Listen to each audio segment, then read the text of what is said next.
Friends, do you remember when my friend Gwen Offit sent me this big bundle of Christmas goodies? Let me show you. Refresh your memory just a little bit. So she sent me some 6x6 cards, and then she sent me all of this.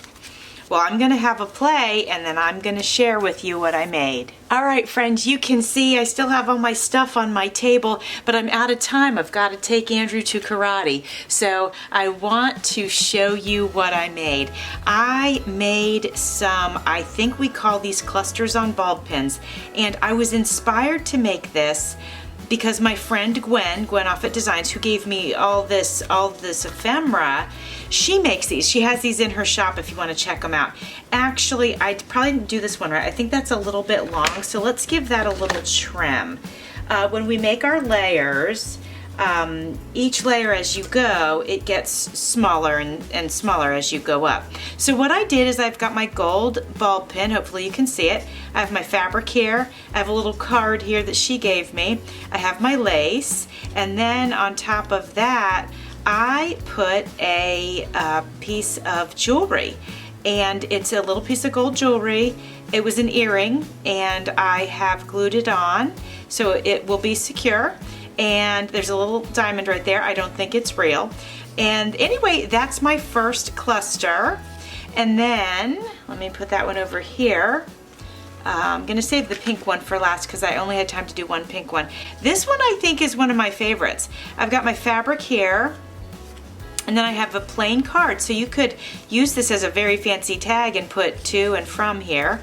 And then the lace again, and then this is actually an earring, and I got a bunch of earring at the thrift store that was like in a bag because it didn't have a match or something like that. And again, on a ball pin. I really like this one. I hope you guys like that. I hope you can see everything.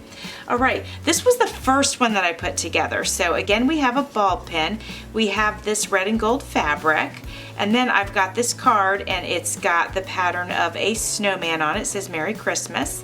Over top of that, I have the lace, and I chose to use this lace because you can sort of see through it, and you can see that there's something there, and then you can take a little peek if you want to.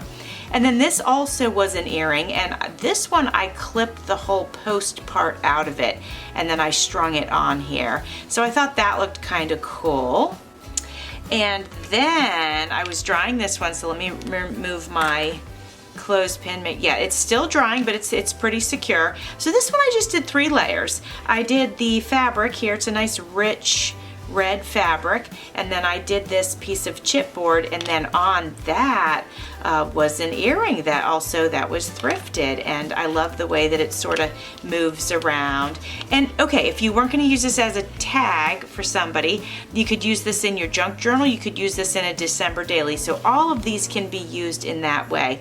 So here I think is my favorite one. It's very simple. I have a tag here, I rounded the corners, and then I took a piece of pink gorgeous lace, and I just draped it over so it goes over the front and the back, and then I attached this little adorable gnome with his gold hat and his white beard and his little pink outfit, and I attached that with another bulb pin, and I just think it's so cute. So friends, let me grab these. Let me get these over here so you can take one final look. These were my bulb pin clusters inspired by my friend Gwen of Gwen Offit Designs. If you don't know Gwen, go check out her Etsy store, Instagram also. Actually, she has Etsy and Instagram, and she's a wonderful supporter of mine. And go check her out. I'll have that linked in my description box. Thanks for watching. See you soon.